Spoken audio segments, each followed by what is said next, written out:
একজন সাংবাদিক যদি তার সাংবাদিকতা পেশার মধ্যে থাকে তাহলে তার জন্য হুমকি দমকি এগুলো মোকাবেলা করা সহজ।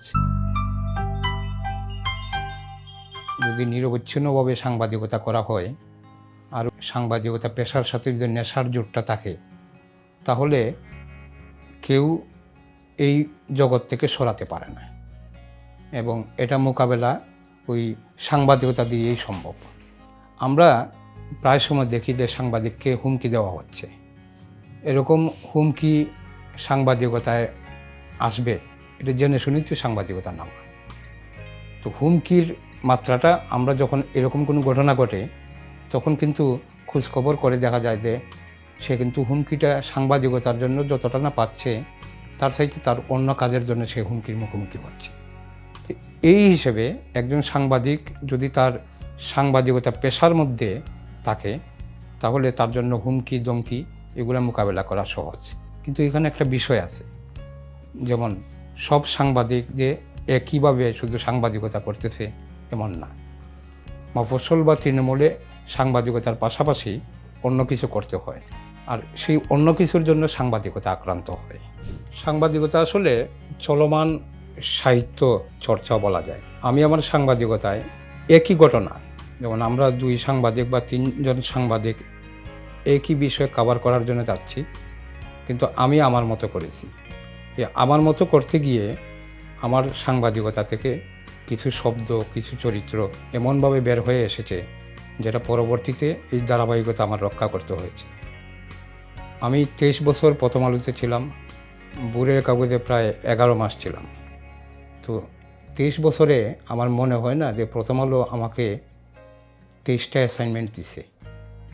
আমি যে বড় বড় রিপোর্টগুলো করেছি সেটার জন্মদাতা আমি, এবং এটাকে এস্টাবলিশ করার ক্ষেত্রে আমার লেগে থাকা এটা হচ্ছে আমার কাছ থেকে হয়েছে। ওয়াটারলর্ড শব্দটি আসলে প্রথম রিপোর্ট যখন করলাম তখন ইংলিশ শব্দ ওয়াটারলর্ড, কেন তারা এই ওয়াটারলর্ড শব্দটা বসাবে এটা নিয়ে অনেক ফাইট করতে হয়েছে। কর্তৃপক্ষ বলছেন যে আমরা বাংলা শব্দ বেশি প্রাধান্য দিই। আমি তাদের সাথে এই নিয়ে অবস্থান নিলাম যে যেহেতু আমরা মুখের ভাষা একজনের হুবহু ভাষাটা ওয়াটারলর্ড বলছে, এই ওয়াটারলর্ড বলাটা যেহেতু আমরা ওইভাবে না বলতে পারি তাহলে তো ওয়াটারলর্ডের বাংলা বললে যে বলছে সেই বুঝতে পারবে না। যেমন ওয়াটারলর্ডের সোজা বাংলা হচ্ছে এই জলপতি, তখন গডফাদার অর্থে ওয়াটারলর্ড যেভাবে জোর দেওয়া হয় ঠিক ওইভাবে হয় না। তো এটা নিয়ে শুরুতেই আমার মানে ওই তাদের সাথে লড়তে হয়েছে যে ওয়াটারলর্ড শব্দটা তারা রাখবে কি না। পরবর্তীতে ওয়াটারলর্ড শব্দটি রাখা হলো এবং সম্পাদক আমাকে ব্যক্তিগতভাবে একটি চিঠি দিয়ে বলেছেন যে এই ওয়াটারলর্ডের ধারাবাহিকতা রক্ষা করার জন্য। সালটা তখন ছিল 1999 সাল। আমি 99 থেকে 2002 পর্যন্ত এই 3 বছর কন্টিনিউ ওয়াটারলর্ড রিপোর্টের ধারাবাহিকতা রক্ষা করি। এবং ওয়াটারলর্ড আসলে মানে ভিন্ন কিছু বা আজগবি কিছু না, এটা হচ্ছে ইজারাদারদের মধ্যে সবচেয়ে প্রভাবশালী যে হাওরের সেই ওয়াটারলর্ড।